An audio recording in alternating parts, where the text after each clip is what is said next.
तो इससे पहले वाले क्लास में क्या पढ़ाई हुई थी? इससे पहले वाले क्लास में क्या पढ़ा आपने? Cell membrane. सेल मेम्ब्रेन का स्ट्रक्चर भी किया था, फ्लूइड मोजाइक मॉडल किया था ना? ये फ्लूइड मोजाइक मॉडल नहीं हुआ है?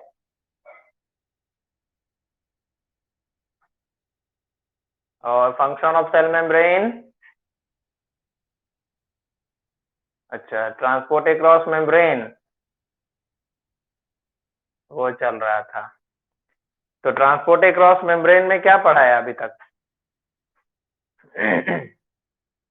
क्या हुआ था?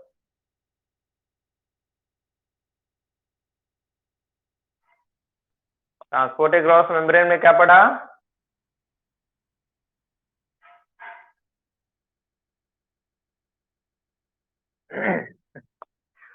पैसिव ट्रांसपोर्ट हुआ। हाँ, पैसिव ट्रांसपोर्ट। तो इससे पहले हम लोगों ने क्या?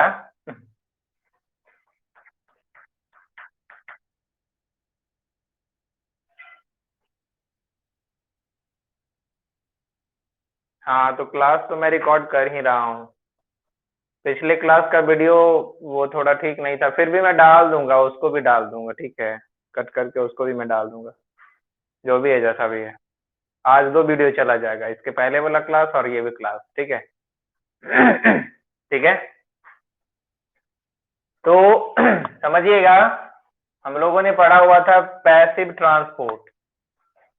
तो पैसिव ट्रांसपोर्ट की बात हम लोगों ने शुरू की थी। पैसिव ट्रांसपोर्ट, जिसमें ये पता चला था कि ट्रांसपोर्ट तो होगा, लेकिन इस तरह के ट्रांसपोर्ट में हमें किसी तरह का कोई एनर्जी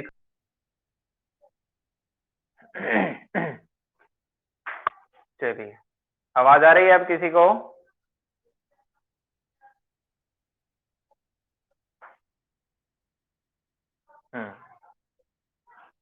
चलिए, तो ध्यान देते हैं, समझते हैं। तो the mode of passive transport in which movement of material occur from its higher concentration to its lower concentration is called diffusion। ठीक है, अब ये डिफ्यूजन होता किसमें है, इसको समझना है। तो diffusion diffusion occurs in solids, liquid and gases।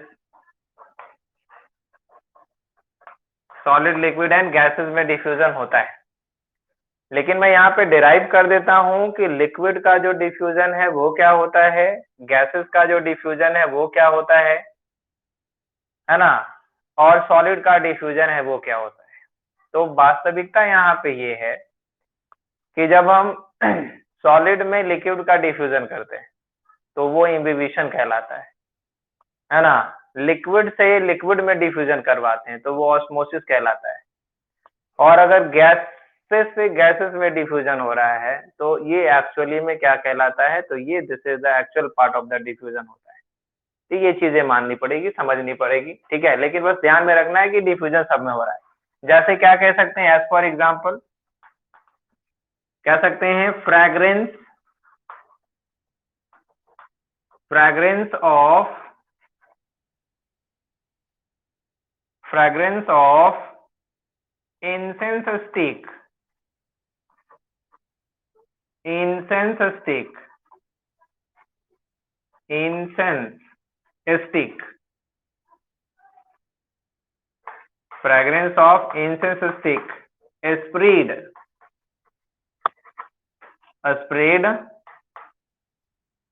spread in whole room from a corner। ठीक है, अगर आप एक कमरे के किसी कॉर्नर में अगरबत्ती जलाते हो, है कि नहीं, कमरे के किसी एक कोने में अगरबत्ती जलाते हो तो क्या होता है, उसका जो फ्रेग्रेंस है, उसका जो सेंट है वो पूरे कमरे में फैल जाता है। तो ये एक तरह से क्या हुआ, एयर के थ्रू एक तरह से वो तो गया, गैसेस फॉर्म में था ना, तो वो पूरे में डिफ्यूज कर गया। ठीक है, सॉलिड से सॉलिड का डिफ्यूजन करेंगे, लिक्विड से लिक्विड का डिफ्यूजन मानते हैं, और गैसेस से गैसेस का डिफ्यूजन मानते हैं, क्योंकि यहाँ लिखा हुआ है अपने अपने मटेरियल के अनुसार से हायर और लोअर कॉन्सेंट्रेशन होना चाहिए। ठीक है, और अगर अपने से दूसरे में हो गया तो नाम बदल जाएगा। ठीक, क्लियर है, ये बहुत ज्यादा कॉम्प्लेक्स नहीं था। सो बी में समझते हैं, अब इसके बी में समझते हैं ऑस्मोसिस। ऑस्मोसिस क्या है, ठीक है, एक और प्रोसेस मैं कह देता हूं डिफ्यूजन के लिए, एक और एग्जांपल लिख सकते हो डिफ्यूजन के लिए, आप डिफ्यूजन के लिए एक और एग्जांपल लिख सकते हो, क्या हो सकता है, एब्जॉर्प्शन, एब्जॉर्प्शन ऑफ CO2, है ना, absorption of CO2 by stomata through diffusion, through diffusion. ठीक है, तो अगर CO2 एब्जॉर्ब हो रहा है स्टोमेटा से, तो वो भी क्या हो रहा है, डिफ्यूजन के थ्रू हो रहा है, ये भी डिफ्यूजन ही है। क्लियर, समझ में आ रही बात, आवाज आ रही है, सबको सुनाई दे रहा है,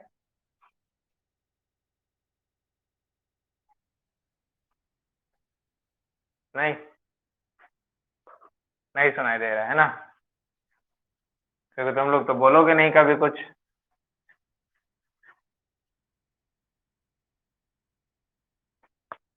चलिए, तो ऑस्मोसिस को पढ़ते हैं। ये ऑस्मोसिस भी क्या है, तो ये भी तरह का पैसिव ट्रांसपोर्ट ही है, बस इसमें ध्यान रखना ये है कि ओनली हम क्या करते हैं, तो वाटर का मूवमेंट करते हैं, सॉल्वेंट का मूवमेंट करते हैं। तो देखते हैं, समझते हैं जरा, ये बहुत थोड़ा सा ये लंबा जाएगा, तो यहाँ पे लिखना पड़ेगा, है ना। The mode of passive transport, short में कर दिया मैंने उसको, the mode of passive transport in which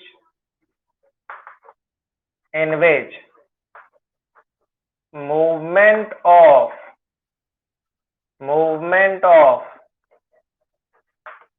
water, ठीक है, the mode of passive transport in which movement of water occurs across cell membrane, occur across cell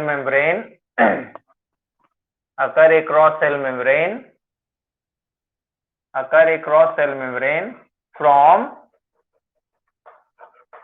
its higher concentration to lower concentration,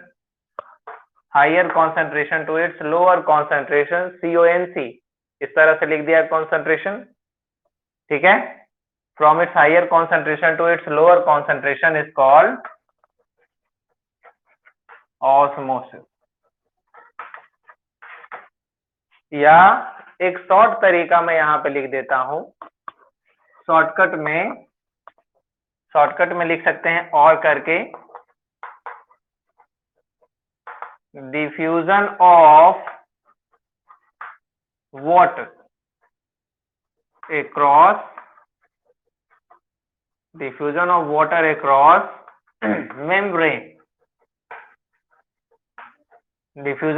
across membrane, is called osmosis।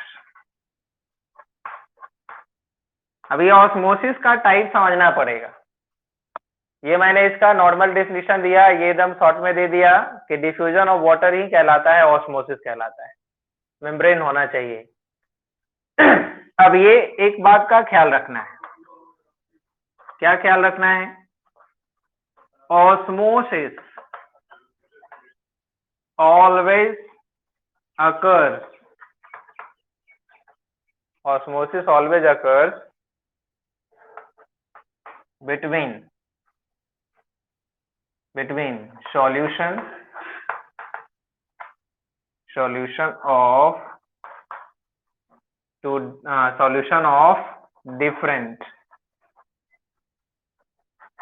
solution of different concentration.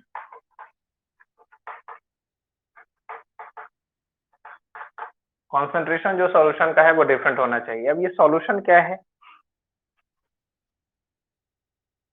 ना, solution क्या है इसको समझना है।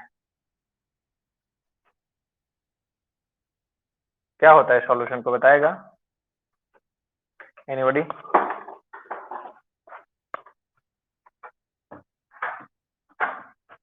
Solution के बारे में कोई बताएगा? Do you know what is the solution? मालूम है?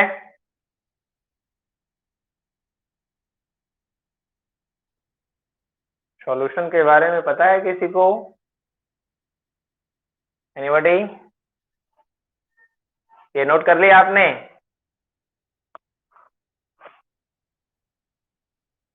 चलिए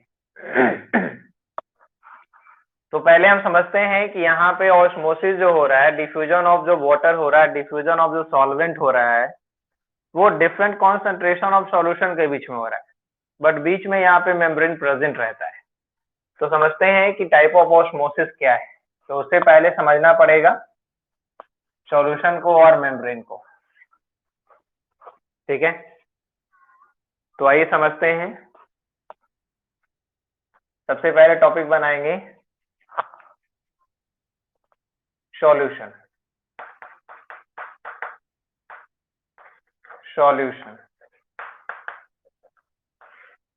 व्हाट इज द सॉल्यूशन? क्या होता है? The mixture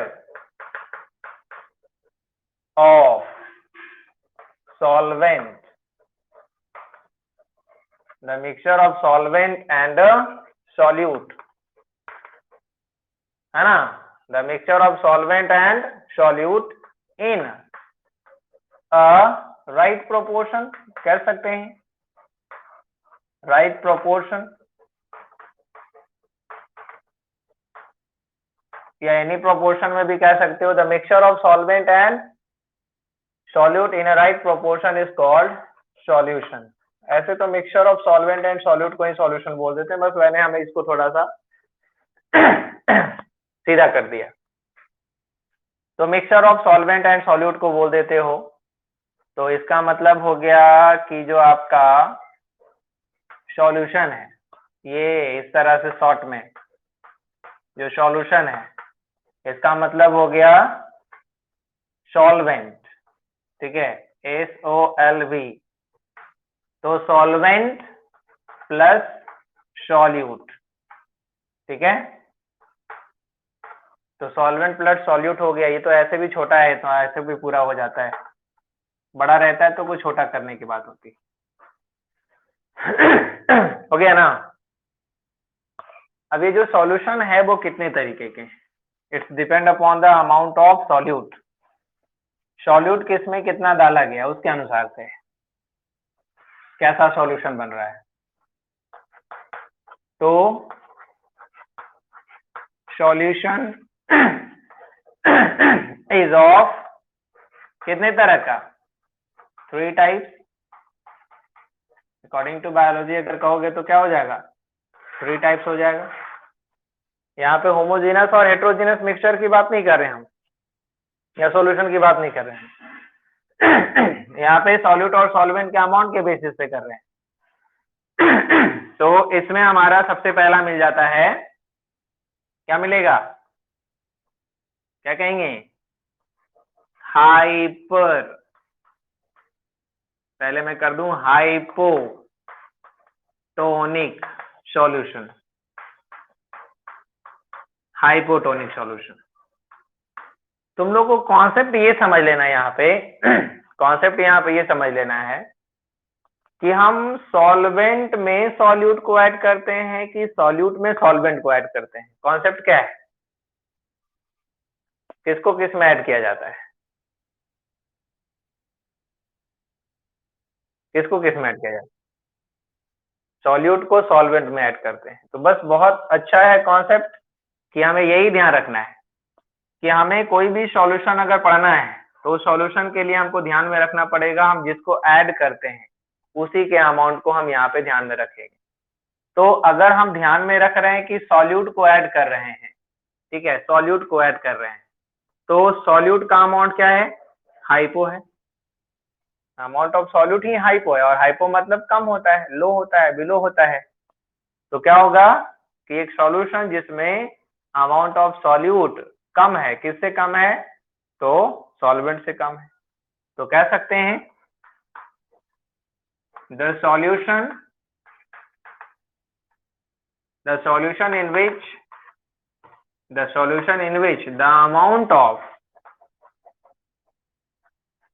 the amount of solute is less than solvent, है ना? The amount of solute is less than solvent.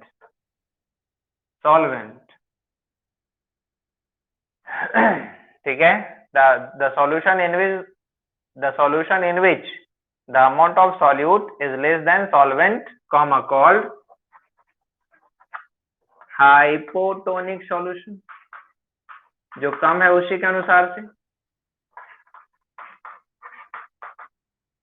Hypotonic solution कह दोगे इसको।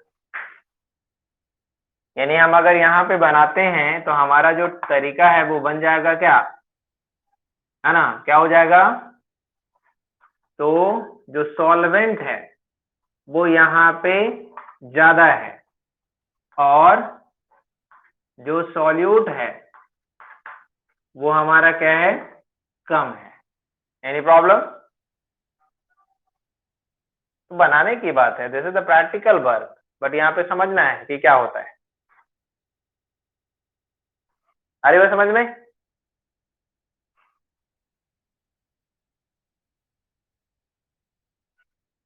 चलिए, अब आप दूसरा सॉल्यूशन खुद से समझ जाओगे, और वो जो सॉल्यूशन है दूसरा वो क्या है? Hypertonic solution. हाइपरटोनिक सॉल्यूशन कोई भी बता सकता है तो इसको कि हाइपरटोनिक सॉल्यूशन क्या है? तो क्या हो जाएगा? The solution in which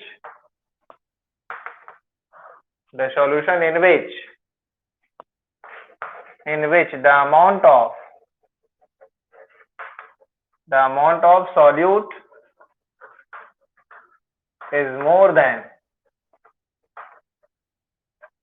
solvent,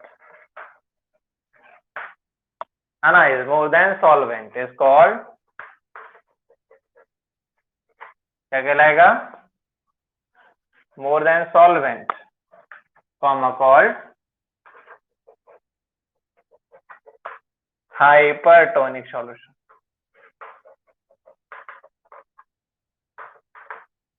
hypertonic solution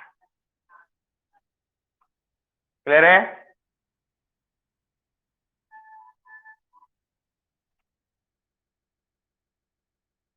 light आ रहा है नहीं?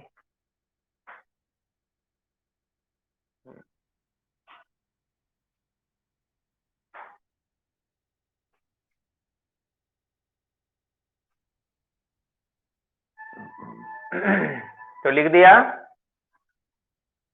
इसमें क्या हो जाएगा? क्लू क्या बन रहा है आपका?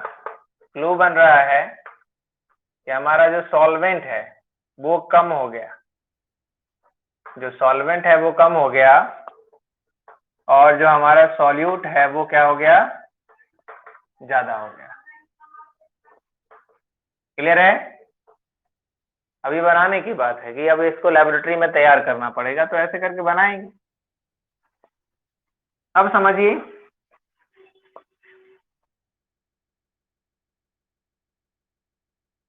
ठीक है।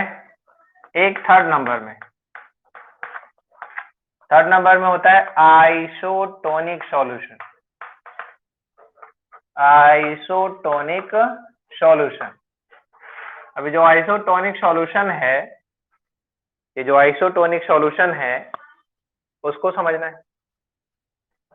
है ना। क्या होगा भाई आइसोटोनिक सॉल्यूशन? समझना क्या है इसको, तो आप कह सकते हैं the solution in which the amount of solute and solvent, the solution in which the amount of solute and solvent is equal to each other,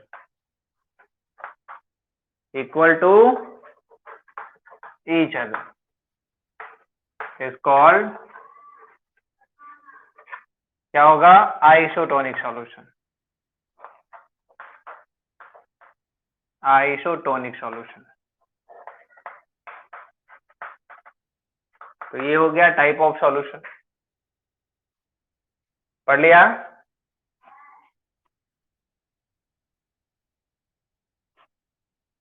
देखो थोड़ा दिखता है क्या?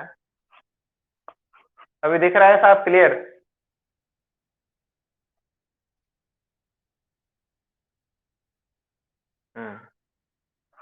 चलो ठीक है, लिखो फिर।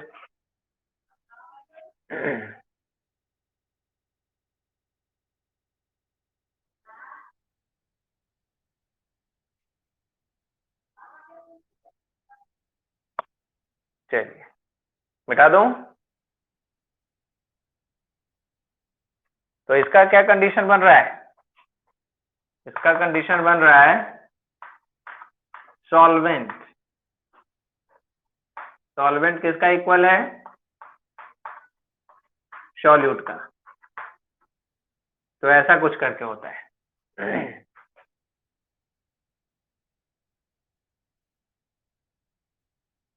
ओके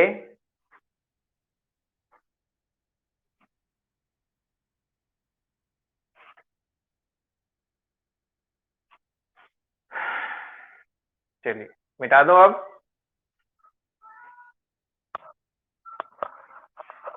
हम टॉपिक बनाते हैं कि मेम्ब्रेन भी जरूरी है समझना, कितने तरह के कौन से मेम्ब्रेन। तो टॉपिक बना लोगे types of membrane.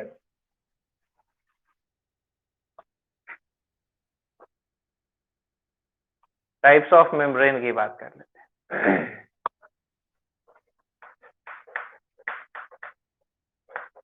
Types of membrane.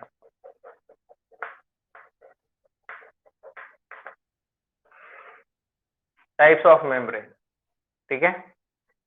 तो मेम्ब्रेन के जो टाइप्स हैं वो बेसिकली कितने हैं? तो 4 टाइप्स बन जाएंगे। सबसे पहला हमारा जो टाइप्स हो जाएगा उसको कहते हैं impermeable. Impermeable membrane. Impermeable. Impermeable membrane, क्या नाम से पता चल रहा है, they can't permit movement of any type of substance. यानी किसी भी तरह के सबस्टांस को जो मूव करने का परमिशन ना दे, तो उसको आप कह सकते हो कि वो इम्परमिएबल है। अब जैसे मान लो कि दीवार है, तो दीवार से कोई चीज उस तक चल जाएगा क्या? प्लास्टिक की बोतल में आपने पानी रख दी है तो क्या उसे निकल जाएगा क्या? तो इस तरह से कुछ जो लेयर बनता है, जो कुछ मेम्ब्रेन बनता है जो किसी एरिया को कवर करता है, तो उससे कोई चीज पास हो पा रहा है कि नहीं पास हो पा रहा है? अगर नहीं पास हो पा रहा है इसका मतलब वो क्या है? इम्परमिएबल है। क्लियर? तो आइए समझते हैं। क्या होगा? The membrane, the membrane which cannot allow to pass, है ना, the membrane which cannot allow to pass any substances any substances across it, any substances across it to pass, any substances across it is called impermeable membrane. impermeable membrane. Clear है? समझ में आ रही बात? As for example में कहोगे plastic membrane, plastic से अगर बना हुआ कोई मेम्ब्रेन है तो, अगर ग्लास का कोई अगर लेयर बना हुआ है तो, ठीक है। सेकेंड बात करते हैं परमिएबल मेम्ब्रेन, सॉरी इम्परमिएबल के बाद बात करते हैं semi permeable, semi permeable membrane, semi permeable membrane. अब ये सेमी का मतलब हो गया कि ये कुछ चीज को पास कर रहा है, एक इम्परमिएबल जो किसी चीज को नहीं पास कर रहा है, सेमी परमिएबल जो किसी चीज को पास कर रहा है, कुछ चीजों को पास कर पा रहा है। किसको पास कर पा रहा है भाई? तो ये बेसिकली सॉल्वेंट को पास करता है, सॉल्यूट को पास नहीं करता। तो यहाँ पे वही लिखा जाएगा, the membrane which can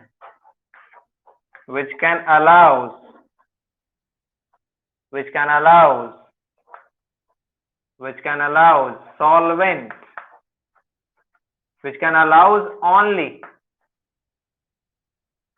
which can allows only solvent or water to pass across it, to pass through it,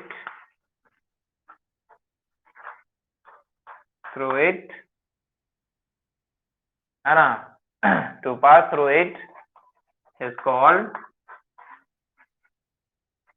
semi permeable membrane.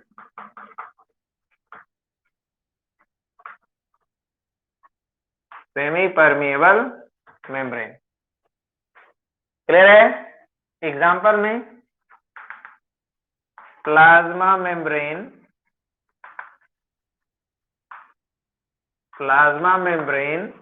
Of dead cell, living cell का नहीं, डेड सेल का जो प्लाज्मा मेम्ब्रेन है वो होता है semi permeable reason का। ठीक है?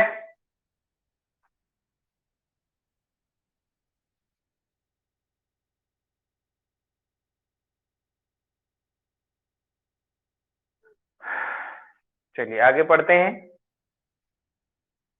नोट कर लिया?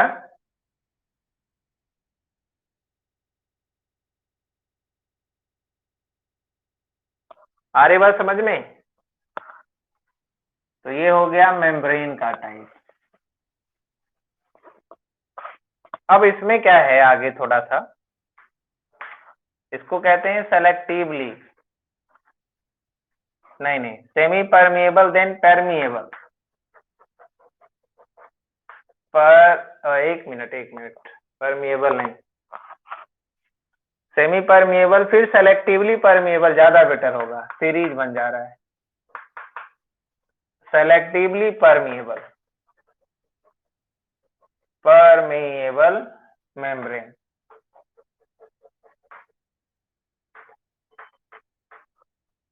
तो इसमें क्या होता है कि जो मेम्ब्रेन है वो सॉल्यूट और सॉल्वेंट दोनों को पास करता है, लेकिन as per the need, select करके, जरूरत के अनुसार से, जिसकी आवश्यकता है। नाम तो ही है, पहले से तो कह दिया सेलेक्टिवली। तो कह सकते हैं the membrane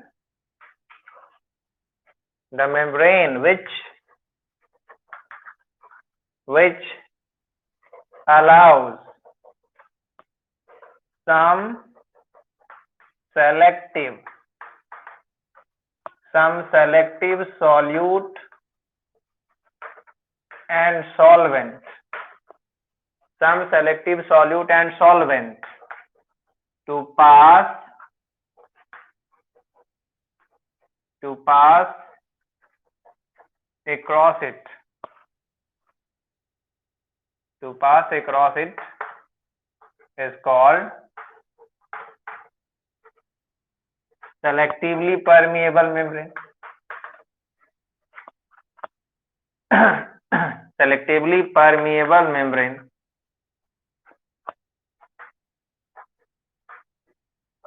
selectively permeable membrane या शॉर्ट में लिखोगे SPM.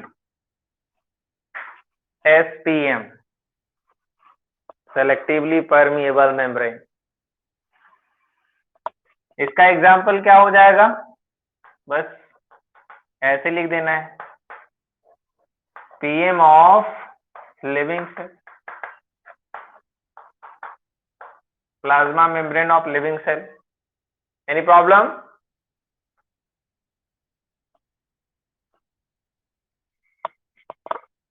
अब ध्यान देना है, अब एक लास्ट रिम सीरीज चल रहा है, इम्परमिएबल, फिर सेमी परमिएबल, फिर सेलेक्टिवली परमिएबल, उसके बाद परमिएबल.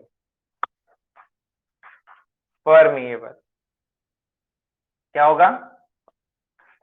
Permeable membrane. तो क्या होगा परमिएबल मेम्ब्रेन में? इसमें लिख सकते हैं the membrane which can allows solute and solvent to pass easily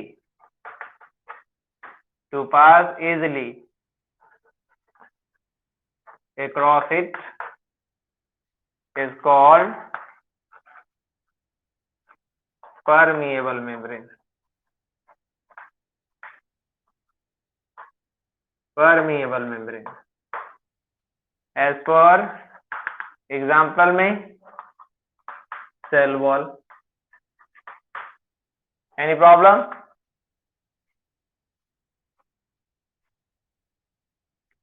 अब आप लिख सकते हैं, इसको दिख रहा है?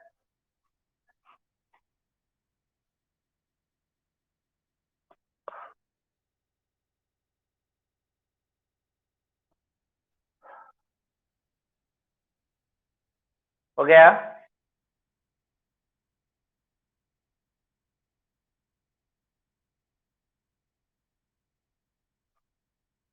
चलिए,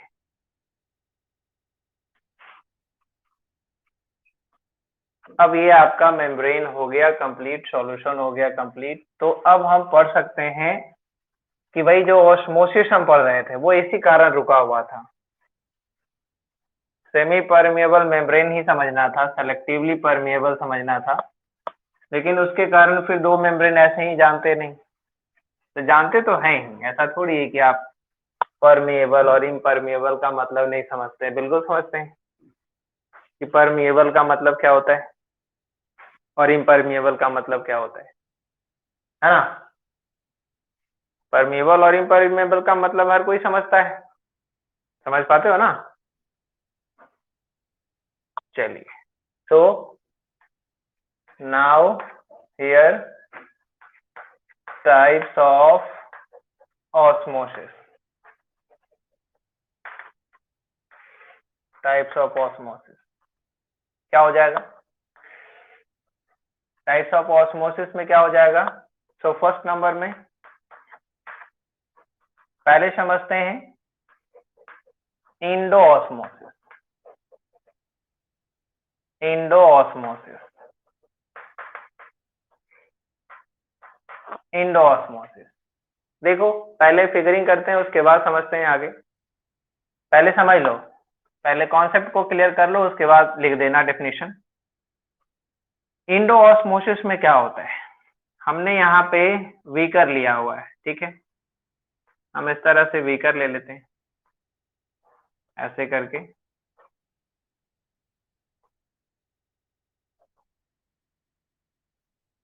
वीकर लिया हुआ हमने,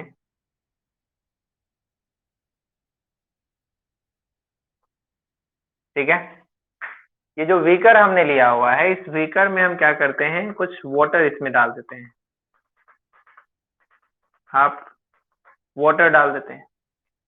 इसमें आपके पास रहना चाहिए, इसके लिए आपको कोई भी ड्राई सीड हो या हम यहाँ पे कह सकते हैं ड्राई रेजिन।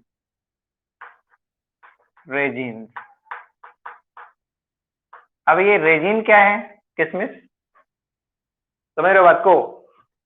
तो ये जो ड्राई रेजिन है, इसको आपको करना क्या है, इसमें डाल देना है, ठीक है। हमने इसमें वाटर लिया हुआ है और कुछ सॉल्यूट भी डाला हुआ है, यानी हमने जो ये सॉल्यूशन क्रिएट किया है जिसमें अमाउंट ऑफ सॉल्यूट कम है और सॉल्वेंट है क्या, ज्यादा। तो this type of solution is, कैसा सॉल्यूशन लिया हुआ है, हाइपोटोनिक सॉल्यूशन, बिकॉज सॉल्यूट कम है।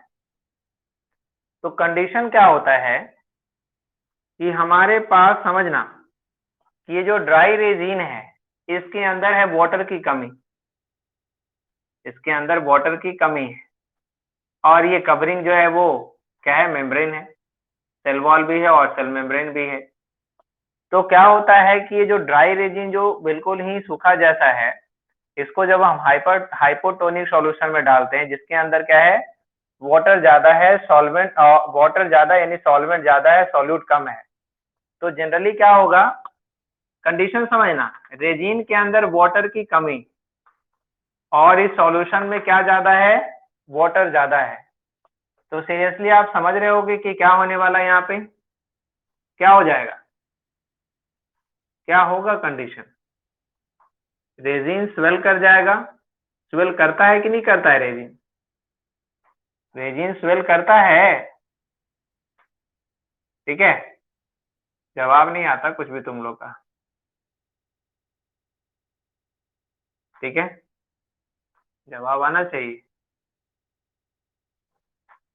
तो इसमें क्या होता है कि इंडो ऑस्मोसिस, मतलब जो रेजिन है वो रेजिन के अंदर जो है वाटर इंटर करता है, रेजिन के अंदर जो है वो वाटर इंटर करेगा, क्योंकि रेजिन के अंदर वाटर की कमी थी और वाटर यहाँ सॉल्यूशन में क्या था, ज्यादा था।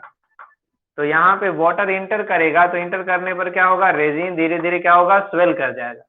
तो ये जो स्वेलिंग है, ये स्वेलिंग किस कारण से हुआ, यहाँ पे क्या हो रहा है, इंडो ऑस्मोसिस, क्या हो रहा है यहाँ पे, इंडो ऑस्मोसिस, ठीक है।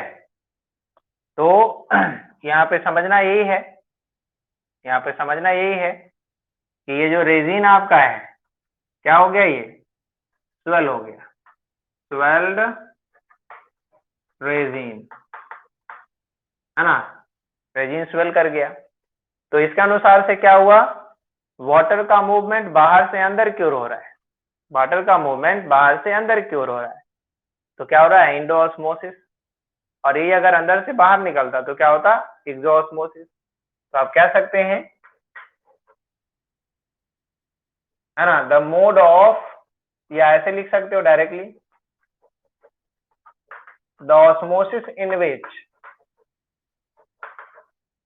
which movement of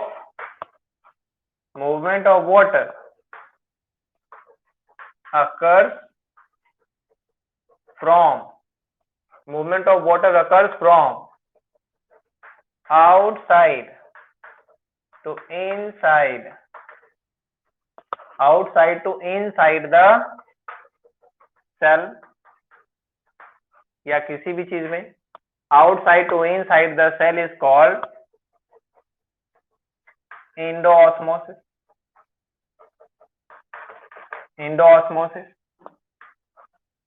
इंडोऑस्मोसिस। अब यहाँ पे बात है कि ये जो इंडोऑस्मोसिस हुआ ये किस तरह के सॉल्यूशन में हुआ, किस तरह के सॉल्यूशन में हुआ, अरे कुछ तो बोलो, आवाज नहीं आ रही किसी को। आ रहा है, खाली आवाज आ रहा है, यही बताओगे तुम लोग, बाकी तो कुछ आता ही नहीं लगता तुम लोग। और ना कुछ कॉन्सेप्ट समझ में आ रहा है कि क्या बोलेंगे हम। कुछ नहीं आ रहा समझ में। हाँ, किस तरह का सॉल्यूशन होगा ये? किस, दिख रहा है, लिखा हुआ है, प्रोसेस पता चल रहा है, फिर भी बोलने में बात कर रहा है। बोल रहा है जान ही रहे तो बोले क्यों, है ना? तो आप बोल भी करिएगा, आप लिख भी करिएगा, मुझे लिख लेना, छाप लेना है, फोटोकॉपी। ओके, तो ऐसा क्वेश्चन आता है, Indo osmosis occurs in occurs in hypotonic solution. Hypotonic solution में होता है,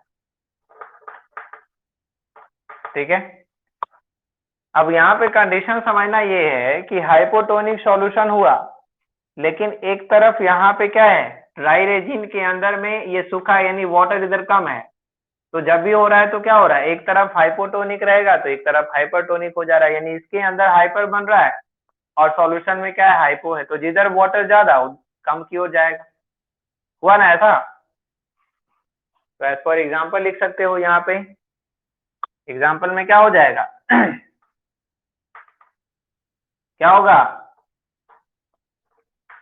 swelling of raisin due to raisins और ड्राई सीड ड्यू टू क्या होगा, इंडोऑस्मोसिस। इंडोऑस्मोसिस, बस कंप्लीट है। अब इसको बना सकते हैं। फिगर क्या कर रहा है, शोइंग इंडोऑस्मोसिस।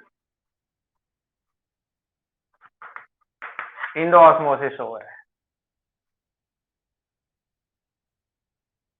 बना लिया।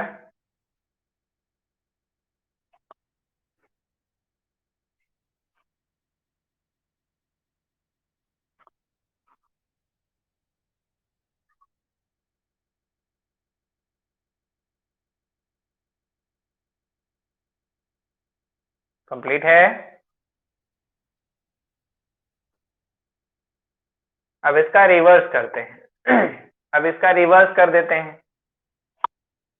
तो यहाँ पे मैं सेकंड लिख दूं और यहाँ पे मैं कर देता हूं एक्सोऑस्मोसिस।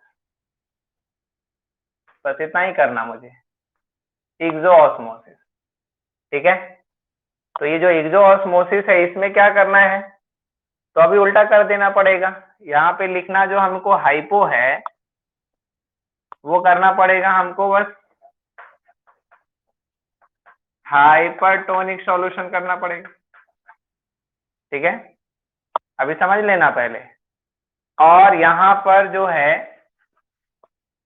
जो स्वेल रेजिन आपको अभी मिला था, जो आपने इंडोऑस्मोसिस में स्वेल करवाया था, उसी स्वेल रेजिन को क्या करना पड़ेगा, उस स्वेल रेजिन को हम इस्तेमाल करेंगे सेकेंड एक्सोऑस्मोसिस में। तो एक्सोऑस्मोसिस में जब इस्तेमाल करेंगे तो कंडीशन बदल जाएगा। कंडीशन क्या बदलेगा, अभी वाटर इसके अंदर जा रहा था, अब चूंकि यहाँ पे हाइपरटोनिक सॉल्यूशन है तो वाटर इससे बाहर निकलेगा।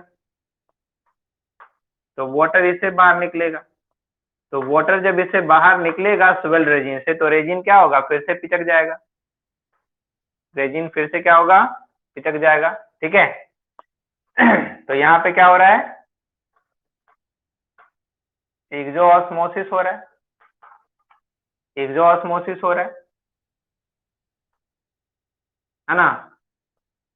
और एक्सोऑस्मोसिस होने पर यहाँ पे क्या हो गया, सेल्स या रेजिन्स गेट श्रिंक्ड या रिंकल्ड, श्रिंक्ड लिखो, shrinked due to exosmosis, due to exosmosis. ठीक है। फिगर में बदल दूंगा यहाँ पे, शोइंग एक्सोऑस्मोसिस कर देंगे हम। मेरा ला तो काम हो गया यहाँ पे, अब डिफिनीशन बदल देना है। तो हुआ क्या, वाटर बाहर आ रहा है अंदर से, तो osmosis in which movement of water occurs from, बस यहाँ पे बदल देना है, occurs from inside to outside, inside to outside the cell is called एक्सोऑस्मोसिस। और ये जो एक्सोऑस्मोसिस है वो किस तरह के सॉल्यूशन में हो रहा है, तो exosmosis occurs in hypertonic solution, hypertonic solution. चलिए, समझने में कोई परेशानी है इसको, एकदम जस्ट अपोजिट था। क्लियर।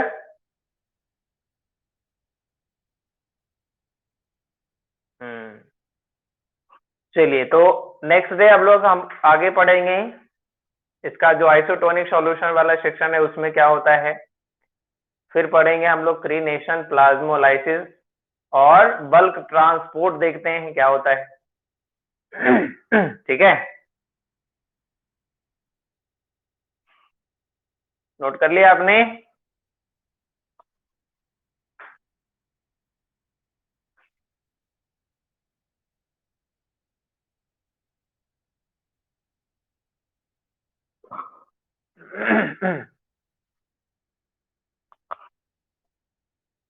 देख लो, दे रहा